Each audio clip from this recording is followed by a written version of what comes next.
Government of Pakistan national highways and motorway police चालान नहीं helmet report. Kaiser Khan, young star TV news. National highways and motorway police ने मुल्क भर में चालान नहीं हेलमेट मुहिम का बाकायदा आगाज कर दिया है।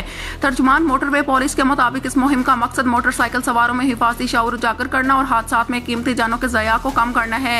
तर्जुमान के मुताबिक मुहिम के दौरान ऐसे मोटरसाइकिल सवार जो बगैर हेलमेट सफर करते हुए पाए जाएंगे, इन्हें फौरी चालान करने की बजाय पहले हेलमेट खरीदने का मशवरा दिया जाएगा। अगर मुतलका मोटरसाइकिल सवार मौका पर ही हेलमेट खरीद लेता है तो इसे चालान नहीं किया जाएगा। मोटरवे पुलिस का कहना है कि इस इकदाम का बुनियादी मकसद सजा देना नहीं बल्कि शहरियों की जानों का तहफ़्फ़ुज़ यकीनी बनाना है।